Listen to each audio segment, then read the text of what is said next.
அருட்பெருஞ்சோதி அருட்பெருஞ்சோதி தனிப்பெரும் கருணை அருட்பெருஞ்சோதி. எல்லா உயிர்களும் இன்புற்று வாழ்க, வள்ளல் மலரடி வாழ்க வாழ்க, கொல்லா விரதம் குவளை எல்லாம் ஓங்குக, நல்லோர் நினைத்த நலம்பெறுக, நன்றி நினைத்து எல்லோரும் வாழ்க இசைந்து. உலக மக்களே, அறிவார்ந்த அன்பர்களே, வல்லப்பமா நமக்கு அருளிய திருவெட்பாவில் 3ஆம் திருமுறையில் திரு அருள் பெருமிதம் என்ற பதிகத்தில் இருக்கின்ற பாடல்களை பார்த்து கொண்டிருக்கிறோம். திரு அருள் பெருமிதம் மொத்தம் 10 பாடல்களை கொண்டது. ஒவ்வொரு பாடலிலும் வல்லப்பமானவர்கள் இந்த சமயங்களும் மதங்களும் மார்க்கங்களும் சார்ந்திருந்த காலகட்டங்களில் எப்படியெல்லாம் இறைவனை வணங்கினார்கள் என்பதையும், எப்படியெல்லாம் இறைவனை பல பெயர்களிலே அழைத்து கொண்டிருந்தார்கள் என்பதையும், அந்த இறைவனுடைய அருள் வல்லமைகளையும் ஒவ்வொரு பாடலிலும் நமக்கு ஒவ்வொரு விதமாக அருளியிருக்கிறார்கள். அதை பார்த்து கொண்டிருக்கிறோம். ஒவ்வொரு பாடலிலும் என்னென்ன நிலைமைகளை சொல்லுகிறார் என்பதையும், அதன் பிறகு சமரச சுத்த சன்மார்க்கத்தை பெற்ற பிறகு, அதாவது இறைவன் தன்னை ஆட்கொண்ட பிறகு, இந்த சமயங்களும் மதங்களும் மார்க்கங்களும் சாராத இருந்த இறைவனை எப்படியெல்லாம் அழைத்து அவரிடம் அருளை பெற்றுக்கொண்டார் என்பதையும் பார்த்து கொண்டிருக்கிறோம். அந்த வகையில் இன்று நாம் பார்க்க வேண்டிய பாடல் திரு அருள் பெருமிதம் 8வது பாடல். இந்த பாடலை என்னுடைய விளக்கம் பார்ப்பதற்கு முன்னாலே ஒரு முன்னுரை. இந்த பிரபஞ்சம் தோன்றிய காலத்திலிருந்தே, அதாவது ஆதியும் அந்தமெல்லாம் தோன்றியவன் அருட்பெருஞ்சோதி, உருவமில்லாத ஒரு இறைவனை, ஒரு தனிப்பெரும் பதியை இந்த சமயங்களும் மதங்களும் மார்க்கங்களும் சேர்ந்து அதை உருவாக்கியவர்கள் எல்லாம் ஒன்றாக கூடி எப்படியெல்லாம் இறைவனை அங்கங்கே ஒவ்வொரு பெயராக அழைத்துக் கொண்டிருந்தார்கள் என்பதையும், உதாரணமாக சொல்ல வேண்டுமென்றால், மதுரையிலே சொக்கநாதன் என்றும், சதுரகிரியிலே மகாலிங்கம் என்றும், வெள்ளையங்கிரியிலே ஈஸ்வரன் என்றும், ஒற்றியூரிலே திருவொற்றியூரிலே தியாகராஜ பெருமான் என்றும், சிதம்பரத்திலே நடராஜன் என்றும் பல பெயர்களில் அழைத்துக் கொண்டிருந்தார்கள். இறைவனுக்கு ஒரே பெயர்தான் அருட்பெருஞ்சோதி, ஒரே இறைவன்தான். இப்படிப்பட்ட இறைவனை இந்த சமயங்களும் மதங்களும் மார்க்கங்கள் எல்லாம் சேர்ந்து எப்படி உருவங்களை அமைத்து, அதற்கான வழிபாட்டு தலங்களை அமைத்து, வழிபாட்டு முறைகளை அமைத்து மக்களை வழிபட செய்து விட்டார்கள். இந்த நிலையை மாற்ற வேண்டும். சமயங்களும் மதங்களும் மார்க்கங்களும் எல்லாம் சேர்ந்து மக்களை துன்புறுத்திக் கொண்டிருந்தன. இந்த நிலையை மாற்ற வேண்டும் என்பதற்காக சமரச சுத்த சன்மார்க்கத்தை நிறுவி அதை தன் மகனிடம் ஒப்படைப்பதற்காக ஒரு மகனை ஒரு தாயின் வழியாக இந்த மண்ணுக்கு வருவிக்க செய்தார் அருட்பெருஞ்சோதி ஆண்டவர். அந்த நிலையை தான் நாம் பார்த்து கொண்டிருக்கிறோம். சமரச சுத்த சன்மார்க்கம் என்பது தனி ஒரு மார்க்கம். சமயங்களையும் மதங்களையும் மார்க்கங்களையும் சேராத மார்க்கம், எந்த சங்கற்ப விகற்பங்களும் இல்லாத மார்க்கம். ஒரே இறைவன் அருட்பெருஞ்சோதி, ஒளி வழிபாடு, ஒரே வழிபாட்டை கொண்ட மார்க்கம், கொலையும் புலையும் தவிர்த்த மார்க்கம், உயிரின் மேல் தயவும் கருணையும் காட்ட வேண்டும் என்று சொல்லுகின்ற மார்க்கம், எல்லாரையும் சமரசமாக நினைத்துக் கொண்டிருக்கின்ற மார்க்கம். இப்படிப்பட்ட ஒரு மார்க்கத்தை உருவாக்கி தன் மகனிடம் ஒப்படைப்பதற்காக தன் மகனை இந்த மண்ணுலகிற்கு ஒரு தாயின் வழியாக வருவிக்க செய்தார் அருட்பெருஞ்சோதி ஆண்டவர். அந்த வகையிலே இன்று நாம் பார்க்க வேண்டிய பாடலை பாருங்கள். மதங்களும் சமயங்களும் மார்க்கங்களும் சூழ்ந்திருந்த காலகட்டங்களில் இறைவன் தன்னை ஆட்கொள்ளாத வரையில் வல்லப்பமானவர்கள் எப்படியெல்லாம் இறைவனை வேண்டினார்கள் என்பதையும், அதன் பிறகு சமரச சுத்த சன்மார்க்கத்தை பெற்ற பிறகு அந்த நிலையை மாற்றுகிறார். இதை தான் பார்க்க போகிறோம். இன்று திரு அருள் பெருமிதம் 8வது பாடல் 3ஆம் திருமுறை பதிகம் 16. நல்லா கவனிங்க, பாட்டை நல்லா கவனிங்க. விண் பார் புகழும் திருவொற்றி மேவும் புனிதர், இறைவனுடைய நிலையை சொல்லுகிறார். அதே இறைவனை சமரச சுத்த சன்மார்க்கத்தை பெற்ற பிறகு அருட்பெருஞ்சோதியை எப்படி சொல்லுகிறார் என்பதை தான் ஒப்பிட்டு பார்த்து கொண்டிருக்கிறோம். ஏனென்றால் இந்த நிலைகளெல்லாம் மாற வேண்டும். சமயங்கள் மதங்கள் மார்க்கங்களுடைய நிலைகளெல்லாம் மாற வேண்டும். சமரச சுத்த சன்மார்க்க சத்திய நெறிகளை மக்களுக்கு சொல்ல வேண்டும். அந்த நிலையில் தான் நமக்கு திருவெட்பாவை வளர்ப்பமான அருளி இருக்கிறார்கள். இப்போ இந்த பாடல் பாருங்க. விண் பார் புகழும் திருவொற்றி மேவும் புனிதர், விடம் தரினும் உண்பார், விடம் தரினும் உண்பார், இன்னும் உனக்கதுதான் உடன்படுமோ, உள்ளம் உருகி தன்பார் என்பார் தமையெல்லாம் சார்வார், இது உன் சம்மதமோ, என்பார் மயல் கொண்டு ஏது பெறுவாய் ஏழையடி நீ என் மகளே. தாய் மகளிடம் சொல்லுவது போல இந்த பாடலை நமக்கு அருளியிருக்கிறார்கள். இதிலே இறைவனுடைய பெருமையை சொல்லுகிறார், இறைவனுடைய நிலையை சொல்லுகிறார். இதை பார்த்து அவருடைய தாய் மகளாக வர்ணனை செய்து, இப்படிப்பட்ட இறைவனை நீ காதல் கொள்கிறாயே, உனக்கு என்ன பலன் கிடைக்கும் என்பதை போல இந்த பாடலை நமக்கு அருளியிருக்கிறார்கள். நல்ல கவனிங்க.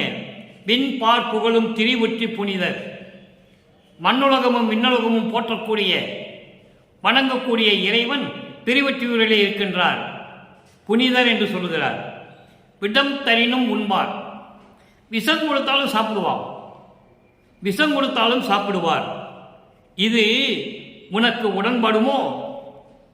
இது உனக்கு சம்மதமா? தாய் கேட்கிறாள் மகளிடம். இதனுடைய உள் அர்த்தம், அதாவது உள் நோக்கம் என்னவென்றால், இறைவனுடைய நிலையை உலக மக்களுக்கு தெரியப்படுத்துகிறார் வள்ளற்பெருமான். உள்ளம் உருகி தன்பார் என்பாரெல்லாம் சார்வார். உள்ளம் உருகி எனக்கு அருள் செய்க என்று சொல்பவர்களை எல்லாம் சேர்ந்து அருளை கொடுப்பார், அவர்களிடம் சென்று விடுவார். அன்பர்களும் உள்ளத்தில் இருக்கின்ற இறைவன் என்று சொல்லுவார், தெளிவாக சொல்வார் வள்ளற்பெருமான் அவர்கள். அப்படி யாரெல்லாம் எனக்கு அருள வேண்டும் என்று சொல்லுகிறார்களோ அவர்களுடைய உள்ளத்தில் சார்ந்து விடுவார். இது உனக்கு சம்மதமா? இது உன் சம்மதமோ? என்பார் மயல் கொண்டு, என்பார் மயல் கொண்டு என்பது அளவற்ற காதல் கொண்டு, மா காதல் கொண்டு, இப்படிப்பட்ட இறைவனிடம் நீ மா காதல் கொண்டு என்ன பயனை பெறப் போகிறாய்? உனக்கு என்ன பலன் கிடைக்கப் போகிறது? ஏது பெறுவாய் ஏழையடி நீ என் மகளே. ஒன்றும் தெரியாத, விவரம் தெரியாத பெண்ணாக இருக்கின்றையே, அறியாமையில் இருக்கின்றையே என் பெண்ணே, என் மகளே, இப்படிப்பட்ட இறைவனை நீ காதல் கொண்டு என்ன பலனை அடையப் போகிறாய் என்று ஒரு தாய் மகளிடம் சொல்லுவது போல இந்த பாடலை நமக்கு அருளியிருக்கிறார்கள் வள்ளற்பெருமான் அவர்கள். இப்போ இந்த பாடலுடைய விளக்கம் பாருங்க. இந்த பாடலுடைய விளக்கத்தை பார்த்த பிறகு இந்த பாடலிலே சொல்லப்பட்ட உள்கருத்துக்கள், அதாவது விண்ணுலகமும் மண்ணுலகமும் புகழ்கின்ற இறைவன் திருவொற்றியூரில் இருக்கிறான் என்று சொல்லுகிறார். சமரச சுத்த சன்மார்க்கத்தை பெற்ற பிறகு வடலூரிலே இறைவன் எப்படி இருக்கிறார் என்று சொல்லுவார். இது ஒரு நிலை. அடுத்து அவர் தொழுகின்ற அடியார்களுக்கெல்லாம் அருளை தர வேண்டும் என்று சொல்லுகிறவர்களுக்கெல்லாம் அருளை தருவார் என்று சொல்லுகிறார். இதை 6ஆம் திருமுறையிலே எப்படி சொல்லுகிறார்? மூன்றாவதாக, இப்படிப்பட்ட இறைவனை நீ மணந்து கொண்டு நீ என்ன பலனை பெறப்போகிறாய், உனக்கு என்ன பலன் கிடைக்கும் என்று சொல்லுகிறார். அதை 6ஆம் திருமுறையிலே சமரச சுத்த சன்மார்க்கத்தை பெற்ற பிறகு 6ஆம் திருமுறையிலே இறைவனிடம் எப்படியெல்லாம் அருளை பெற்றுக்கொண்டார் என்பதை சொல்லுவார். இதை தான் நாம் பார்க்க போகிறோம். முதலிலே இந்த பாடலுடைய விளக்கத்தை தொகுத்து கூறுகிறேன், நன்றாக கவனியுங்கள். விண்ணுலகமும் மண்ணுலகமும் போற்றக்கூடிய இறைவன் திருவொற்றியூரில் இருக்கின்றார். அவர் புனிதமானவர். அவர் எவ்வளவு விஷம் கொடுத்தாலும் சாப்பிடுவார், எவ்வளவு விஷம் கொடுத்தாலும் சாப்பிடுவார். இது உனக்கு சம்மதமோ? எவ்வளவு விஷம் கொடுத்தால் சாப்பிடுவார் என்பது ஏற்கனவே பார்க்கடலை தேவர்களுக்காக அமுதமாக தர வேண்டும் என்பதற்காக பார்க்கடலை கடையும் போது மத்தாக வருகின்ற அந்த அரக்கன் பாம்பு விஷத்தை கக்குகிறது. அந்த விஷத்தை தான் எடுத்து உண்டு கழுத்திலே நிறுத்திக் கொள்ளுகிறார் அருப்பெருஞ்சோதி. அருப்பெருஞ்சோதி தான், அருப்பெருஞ்சோதி கழுத்திலே ஈர்த்திக் கொள்ளுகிறார். இது ஒரு நிலை, புராணங்களிலே நீங்கள் கேட்டிருக்கலாம். அதை தான் இங்கே சொல்லுகிறார். விஷம் கொடுத்தாலும் எவ்வளவு கொடுத்தாலும் உண்டு சாப்பிடுவார் என்று சொல்லுகிறார். அப்படிப்பட்ட இறைவனை நீ காதல் கொண்டு, அவன் விஷம் குடிக்கிறவன், அவனை போய் காதல் கொண்டு நீ எப்படி வாழப்போகிறாய் என்று சொல்லுவது போல இந்த பாடலை எழுதியிருக்கிறார்கள். அடுத்தபடியாக, யார் யார் அடியார்கள் எல்லாம் வந்து எனக்கு அருளை தர வேண்டும் என்று சொல்லுகிறார்களோ அவர்களுடைய மனதிலே உள்ளத்திலே இருந்து கொள்ளுவார்.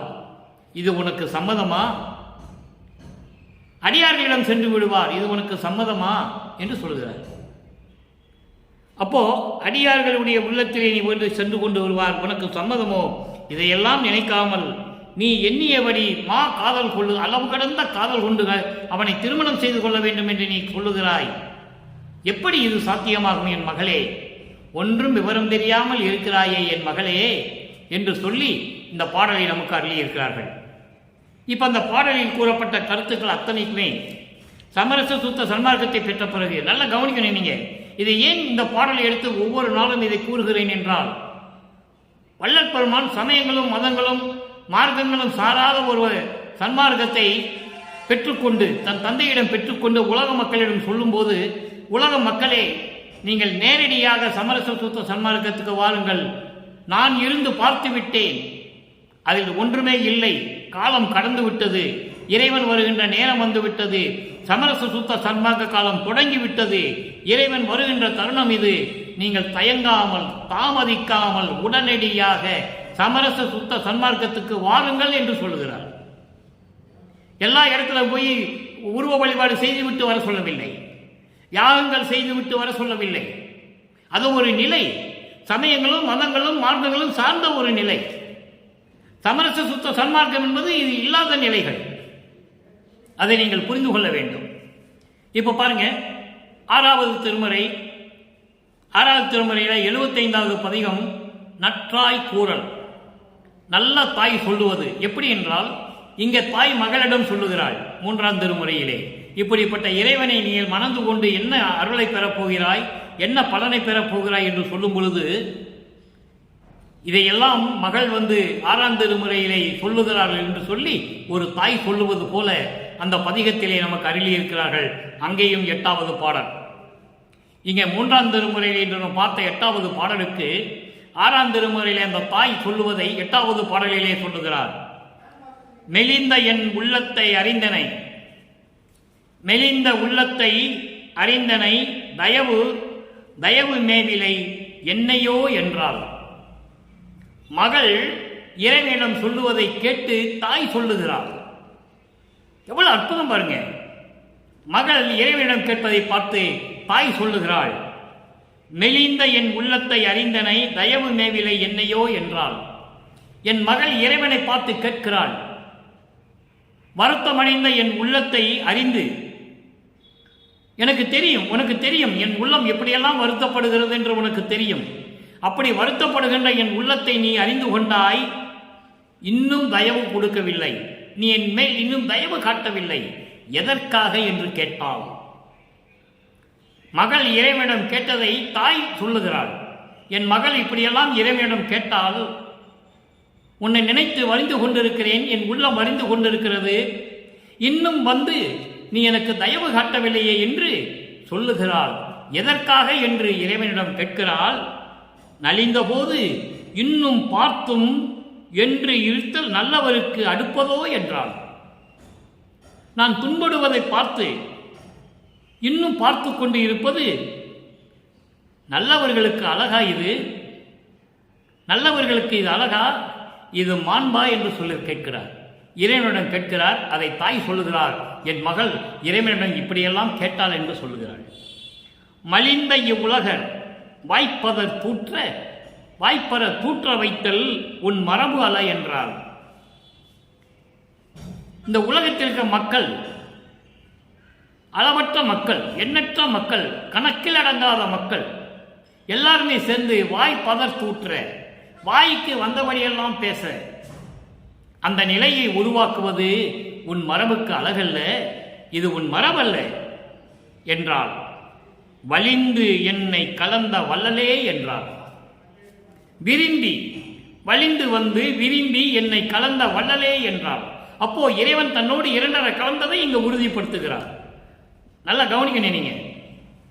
இறைவன் இவரோடு கலந்ததை உறுதிப்படுத்துகிறார். மரத்தினால் நான் பெற்ற மகளே, நான் மரமிருந்து பெற்ற மகள். ஒரு தாய் சொல்லுகிறாள். உலகியலுக்காக, இது நல்லா உலக மக்கள் புரிந்து கொள்ள வேண்டும் என்பதற்காக ஒரு தாய் மகளிடம் சொல்லுவது போல சொல்லி இந்த பாடலை நமக்கு அருளியிருக்கிறார்கள் வல்லப்பமானவர்கள். சரி, இப்போ அங்க தாய் சொன்னது எப்படி சொன்னால், அதே தாய் சமரச சுத்த சன்மார்க்கத்தை பெற்ற பிறகு இறைவனிடம் தன் மகள் எப்படியெல்லாம் கேட்டாள் என்பதை சொல்லிவிட்டாள். அப்போ வலிந்து என்னை கலந்த வள்ளலே என்றாள். Right, okay.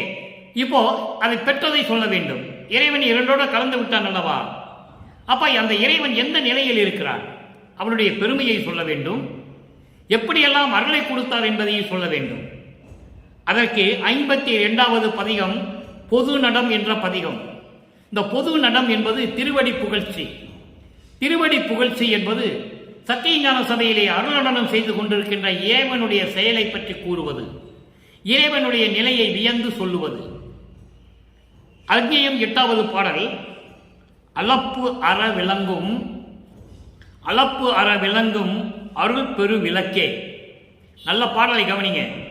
அளப்பு அற விளங்கும் அருட்பெரு விளக்கே, அருட்பெரும் ஜோதியே, சுடரே, மலப்பினி அறுத்த வாய்மையம் மருந்தே, மருந்து எல்லாம் பொருந்த மணியே, உலப்பு அரா கருணை செல்வமே, எல்லா உயிருக்கு உள் நிறைந்த ஓர் உணர்வே, புலப்பகை தவிர்க்கும் பூரண வரமே, பொது நடம் புரிகின்ற பொருளே. இது பாடல்.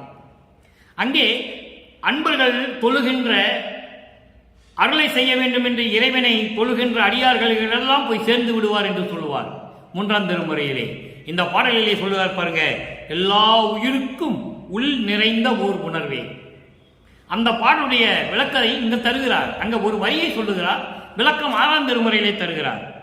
எப்போ அளப்பு அற விளங்கும் அருட்பெரு விளக்கே. அளப்பு அற என்பது அலைவு இல்லாமல், அசையாமல். தீபத்தை பார்த்தால், ஜோதியை பார்த்தால், ஒளியை பார்த்தால் அது அசைந்து கொண்டிருக்கும்.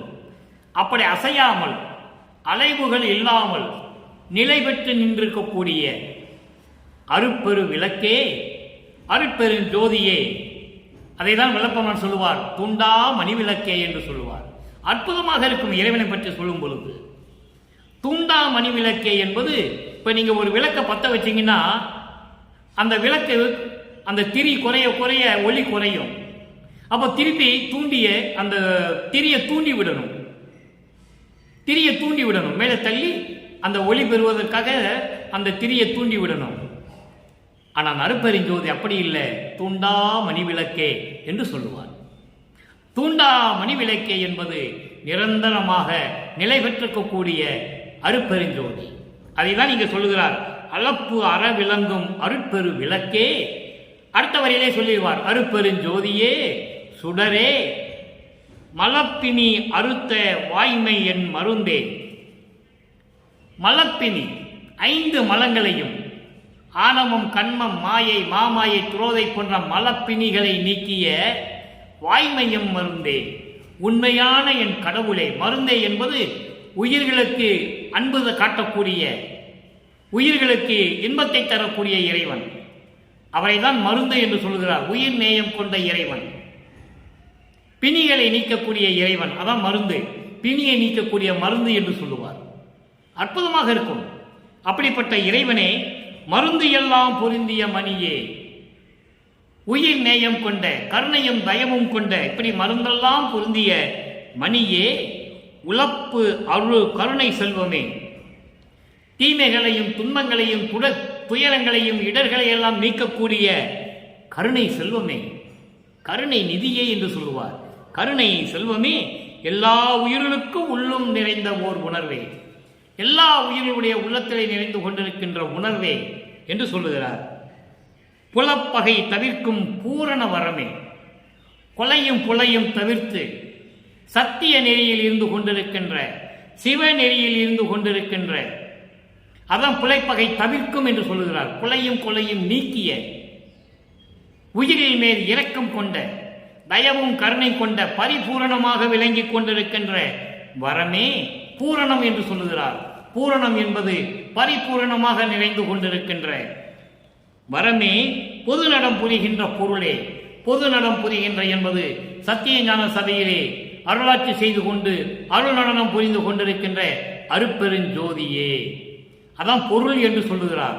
இதை ஞான சரியிலே சொல்லுவார், பொறித்த மதம் சமயம் எல்லாம் பொய் பொய்யே, அவற்றில் புகுதாதீர், சிவமே பொருள் என கண்டறிவீன் என்று சொல்லுவார்.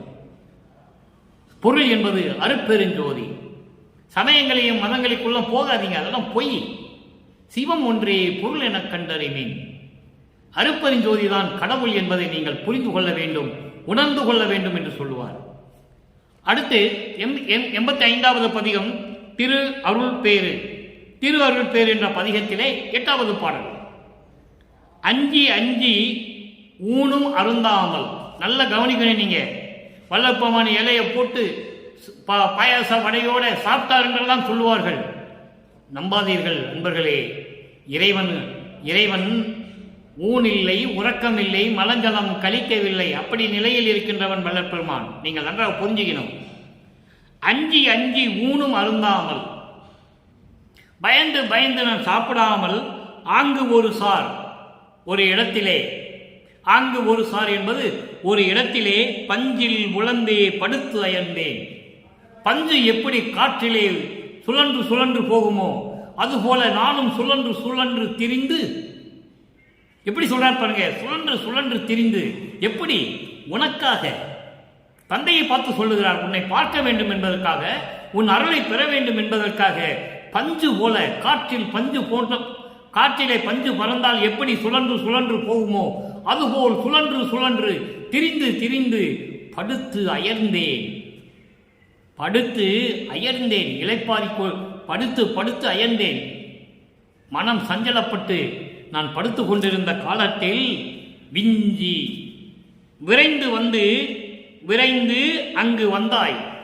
ஐயோ, மகன் உண்ணாமல் பசியோட படுத்திருக்கிறானே என்று சொல்லி அருளமுதம் கொடுப்பதற்காக இறைவன் வருகிறான். நல்லா கவனிக்கணும். நீங்க அருளமுதம் கொடுப்பதற்காக இறைவன் வருகிறான். நான் பசித்த போதெல்லாம் தான் பசித்ததாக என்று சொல்லுவார். அற்புதமான ஒரு நிலை வல்லப்பெருமானுடைய நிலை, கடவுள் நிலை, ஒரு அற்புதமான நிலை. யாரும் இந்த பிரபஞ்சம் தோன்றிய காலத்திலிருந்து அந்த நிலை அடையவே இல்லை. ஆக அப்படி விஞ்சி அங்கு வந்தாய். அடுத்து சொல்றார் பாருங்க, என்னை தூக்கி மற்றொரு சார் வைத்து அமுது தந்தாய். உலகியல் விளக்கம் என்னவென்றால்,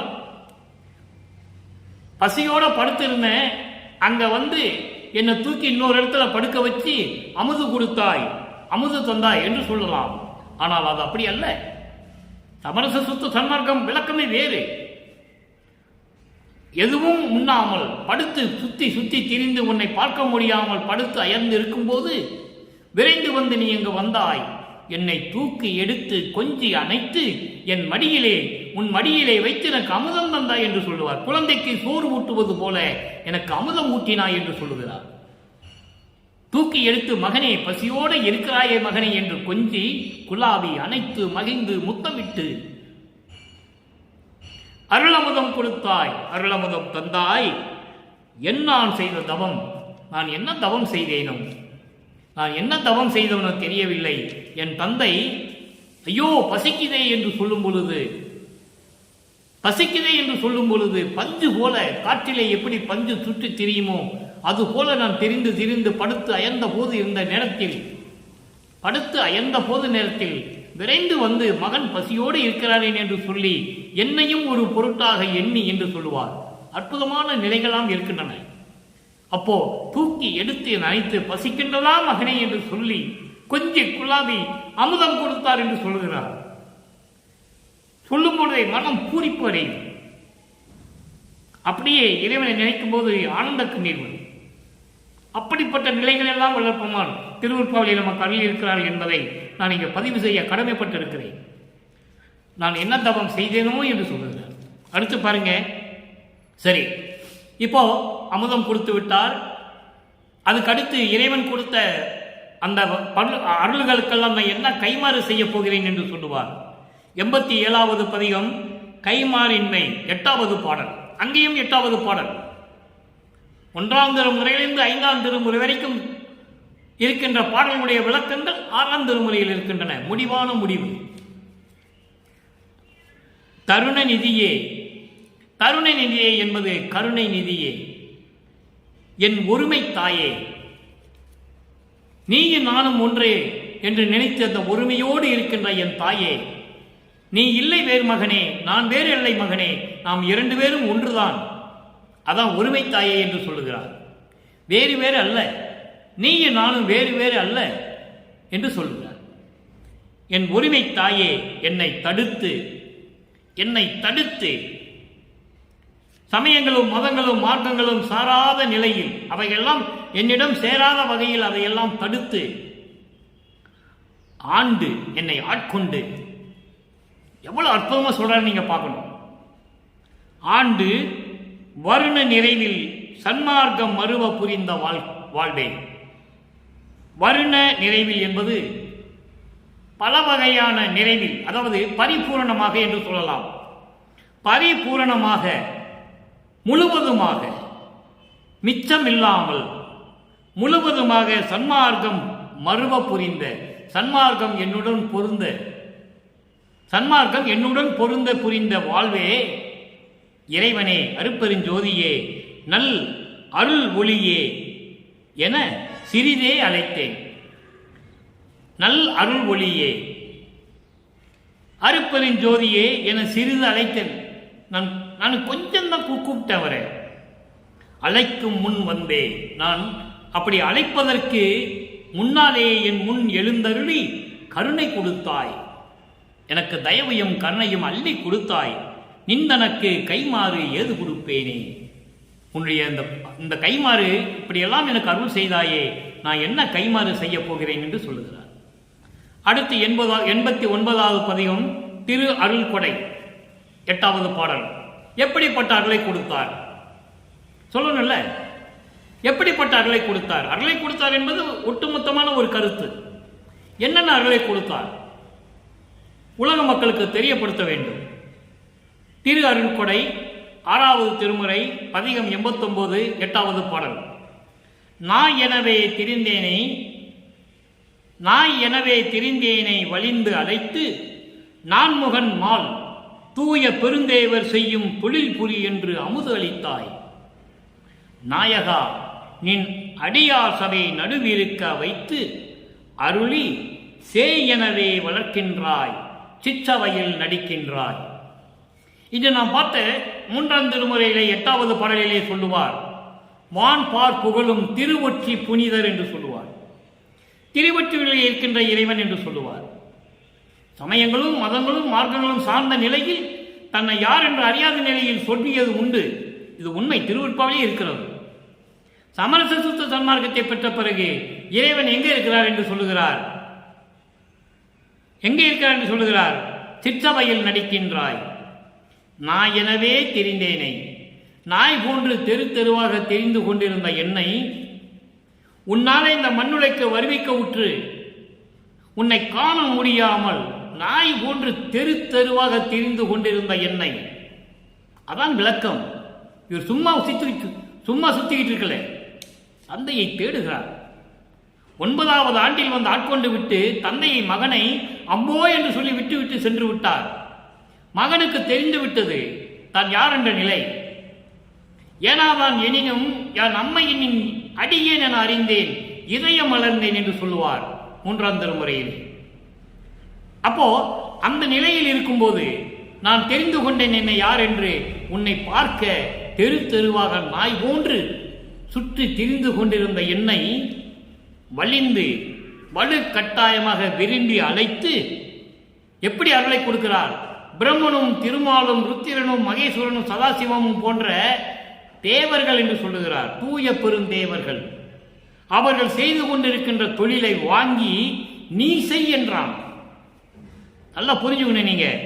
தூய பெருந்தேவர் செய்யும் தொழில் புரி என்று அமுது அளித்தாய், அருள் அமுதம் கொடுத்தாய். நாயகா, நின் அடியார் சபை. அடியார் சபை என்பது சாதுக்கள், சமரச சுத்த சன்மார்க்கத்தை மேற்கொண்ட சாதுக்கள், கொலையும் புலையும் தவிர்த்த சாதுக்கள், ஜீவகாரணிய ஒழுக்கத்தை மேற்கொண்ட சாதுக்கள். அவருடைய சபையினுடைய நடுவிலே, அந்த சாதுக்களின் நடுவிலே என்னை நிறுத்தி எனக்கு அருளை கொடுத்து சேய் எனவே ஒரு மகன் போல என்னை வளர்க்கின்றாய். இவன் தான் என் மகன் என்று என்னை வளர்க்கின்றாய், சிற்றவையில் நடிக்கின்றாய். இறைவனை எங்க கொண்டு வந்து நிறுத்திட்டார் பாருங்க. அப்போ இந்த பிரபஞ்சத்திலே இறைவன் இருக்கின்ற இடம் வடலூர் சத்தியஞான சபை என்பதை நீங்கள் புரிந்து கொள்ள வேண்டும். எல்லாம் இருக்கு, அங்கங்க கோயில்கள்லாம் இருக்கு, ஸ்தலங்கள் இருக்கு, எல்லாம் இருக்கு. இறைவன் இருக்கிற இடம் எங்க? வடலூர் சத்தியஞான சபை. இந்த சமயங்களிலும் மதங்களிலும் மார்க்கங்களிலும் இருந்த இறைவனை 4 யுகங்களிலும் இருந்த இறைவனை கிரேத யுகம், திரேத யுகம், துவார யுகம், கலியுகம், இப்படி 4 யுகங்களிலும் இருந்த இறைவனை ஒன்றாக்கி இனிமேல் எதுவுமே இல்லை. ஒளியுகம் நடந்து கொண்டிருக்கிறது. நாம் இருப்பது ஒளியுகம். கலியுகம் முடிந்து விட்டது. ஒளியுகத்தில் இருந்து கொண்டிருக்கிறோம். சமரச சுத்த சன்மார்க்க காலத்தில் இருந்து கொண்டிருக்கிறோம். சமயங்களும் மதங்களும் மார்க்கங்களும் இல்லாத காலங்களில் இருக்கிறோம். அப்படிப்பட்ட இறைவன் எங்க இருக்கிறான்? இந்த பிரபஞ்சத்திற்கே வடலூரில் தான் இறைவன் இருக்கிறான். வேறு எங்கேயும் இல்லை என்பதை இங்கே சொல்ல நான் கடமைப்பட்டு இருக்கிறேன். அதை விட பெரும் மகிழ்ச்சி அடைகிறேன். அடுத்து பாருங்க, 90வது பதிகம், உற்றது உரைத்தல். உற்றது உரைத்தல் 8வது பாடல். 3ஆம் திருமுறையிலே இன்று நாம் பார்த்த 8வது பாடலுக்கு 6ஆம் திருமுறையிலே உற்றது உரைத்தல் என்ற பதிகத்திலே 8வது பாடலிலே சொல்லுகிறார். நிலத்தே அடைந்த இடர் அனைத்தும், நிலத்தை அடைந்த இடர் அனைத்தும் நிமிடத்து ஒளித்து நிலை பெற்றேன். வளத்தே அழியா வரம் பெற்றேன். மணிமன்றி ஏத்தும் வாழ்வடைந்தேன். குலத்தே சமய குழியிடத்தே, நல்லா கவனிக்கணும், இதுதான் முக்கியமான இடம். குலத்தே சமய குழியிடத்தே விழுந்து இவ்வுலகம் குமையாது. நலத்தே சுத்த சன்மார்க்கம் நாட்டான் என்றே நாட்டகத்தே. இது பாடல். இந்த பாடலுடைய பொருள் பாருங்க. நிலத்தே அடைந்த இடர் அனைத்தும் நிமிடத்து ஒளித்தே நிலை பெற்றேன். உன்னால் இந்த மண்ணுலக்கு வருவிக்க உற்று உன்னிடம் இருந்த அடியேனை, விண்ணுலகத்தில் உன்னிடம் இருந்த என்னை இந்த மண்ணுலகத்திலே ஒரு தாயின் வழியாக வருவிக்க உற்று நான் பெற்ற துன்பங்கள், நான் அடைந்த துன்பங்கள் கணக்கில் அடங்காது. அத்தனையும் ஒரே நிமிடத்தில், ஒரு நிமிடத்தில் ஒளித்து நிலை பெற்றேன். கடவுள் நிலையை நான் அடைந்து விட்டேன். அதோடு மட்டுமா, வளத்தை அழியா வரம் பெற்றேன். அருள் வல்லமை படைத்த அருளோடு, திறமையோடு, வலிமையோடு, உறுதியோடு அழியா வரம் பெற்றேன். மரணமில்லா பெருவாழ்வை பெற்றேன். மணிமன்றி ஏத்தும் வாழ்வடைந்தேன். சத்திய ஞான சபையிலே உன்னை வணங்குவதற்கான வாழ்வை நான் அடைந்து விட்டேன்.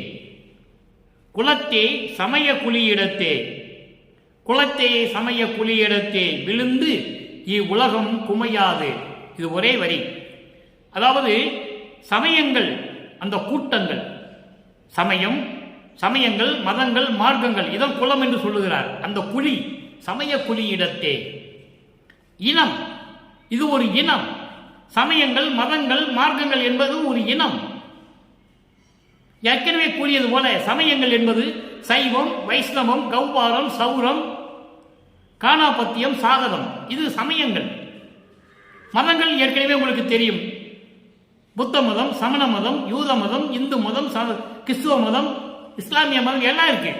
மார்க்கங்கள், தாச மார்க்கம், சமய சர்புத்திர மார்க்கம், சக மார்க்கம், சமய மார்க்கம், இதெல்லாம் ஒரு கூட்டம் என்று சொல்றாரு. அதான் குலம் என்று சொல்லுகிறார். இனம்.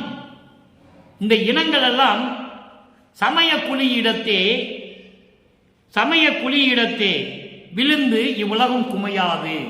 உலகம் குமையாது என்றால் இந்த உலக மக்கள் துன்பமடையாமல் இருப்பதற்காக சமயங்களிலும் மதங்களிலும் மார்க்கங்களிலும் என்ற சாக்கடையில், பாதாள சுரங்கத்தில், அந்த குழியிலே விழுந்து இந்த உலக மக்கள் துன்பப்படக்கூடாது என்பதற்காக. எவ்வளவு அற்புதமா சொல்றார் பாருங்க.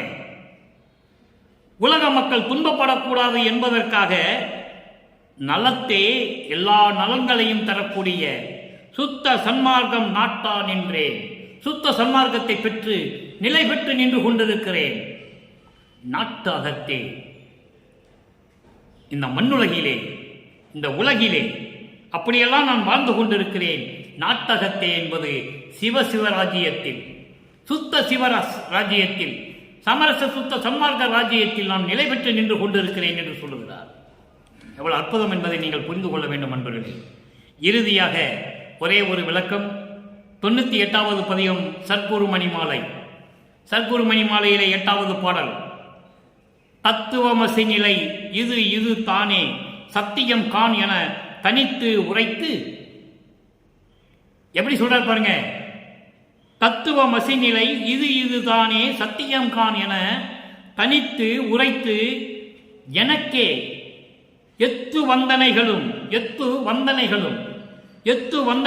நீக்கி மெய்நிலைக்கே ஏற்றி நான் இரவாத இயல் அளித்து அருளால் சித்து வந்து உலகங்கள் எவற்றினும் ஆட செய்வித்த பேருருள் சிவப்பரஞ்சுடரே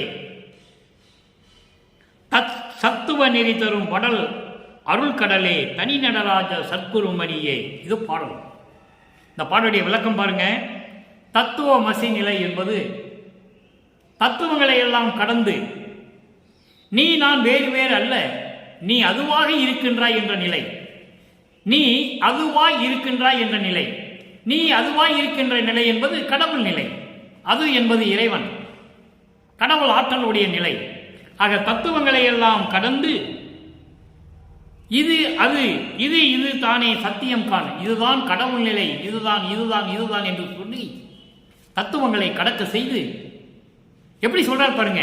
இது இது தானே சத்தியம் காண், இது பாரு, இந்த நிலையை நீ கடந்துக்கோ, இதை கடந்துக்கோ, அதை கடந்துக்கோ, இது இது இதையெல்லாம் இப்படியெல்லாம் நீ கடந்து செல்வாயாக என்று சொல்லுகிறார்.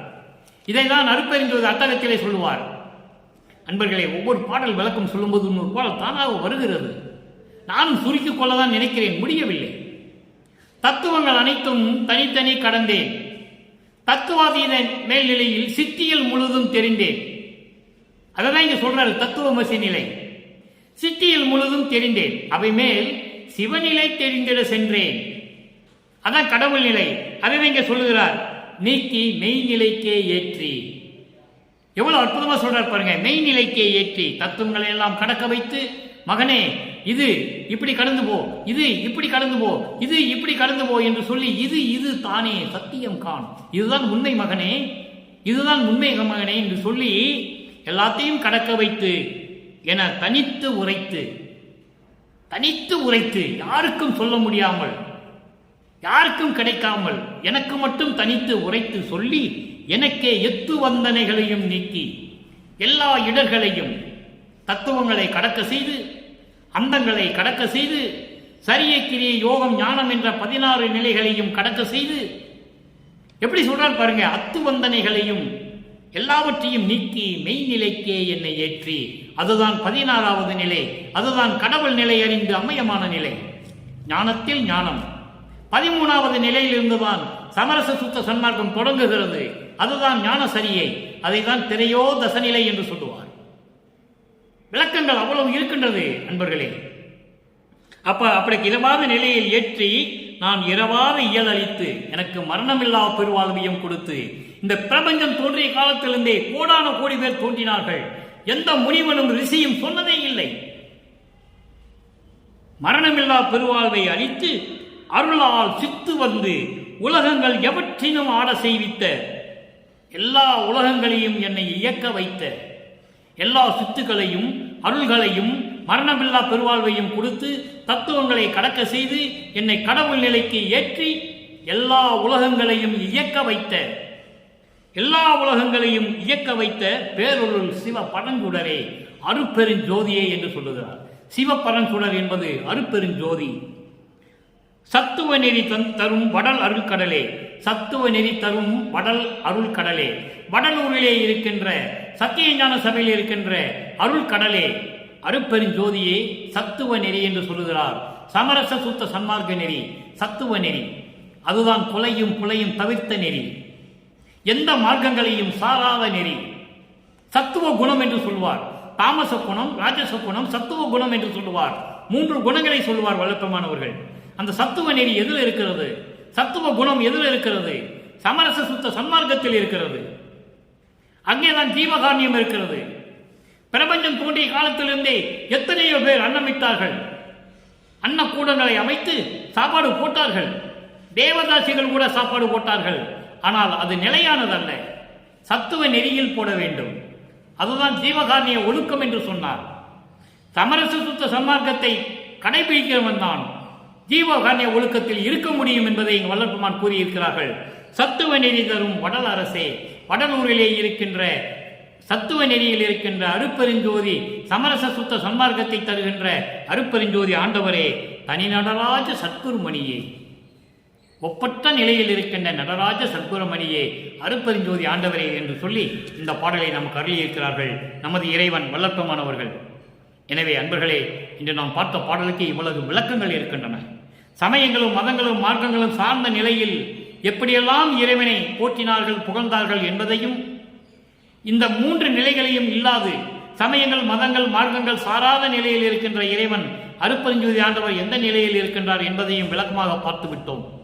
எனவே அன்பர்களே, நீங்கள் சமரச சுத்த சன்மார்க்க சங்கத்தை கடைபிடித்து கொலையும் புலையும் தவிர்த்து ஜீவகாருண்ய ஒழுக்கத்தில் இருந்து கொண்டு உயிரின் மேல் தயவும் கருணையும் காட்டி வீட்டிலே கூட அமர்ந்து கொண்டு மண்ணகல் விளக்கிலே தீபமேற்றி எந்த சங்கற்ப விகற்பங்களும் இல்லாமல், சமயங்களிலும் மதங்களிலும் மார்க்கங்களிலும் கூறப்பட்ட வழிபாடுகள் இல்லாமல் அருட்பெருஞ்சோதி அருட்பெருஞ்சோதி தனிப்பெருங்கருணை அருட்பெருஞ்சோதி என்ற மகாமந்திரத்தை சொல்லி இறைவனை வணங்கி இறைவனுடைய அருளையும் அவருடைய செல்வங்களையெல்லாம் பெற்றுக்கொண்டு நோயற்ற வாழ்வில் நீங்களும் உங்கள் பிள்ளைகளும் மனைவியும் உறவினர்களும் வாழ வேண்டும் என்று இறைவனுடைய தயவோடும் கருணையோடும் வாழ்த்தி இந்த வள்ளலார் ஒளியன் விடைபெறுகிறேன். மீண்டும் நாளை சந்திப்போம். நன்றி, வணக்கம். அருட்பெருஞ்சோதி அருட்பெருஞ்சோதி தனிப்பெரும் கருணை அருட்பெருஞ்சோதி.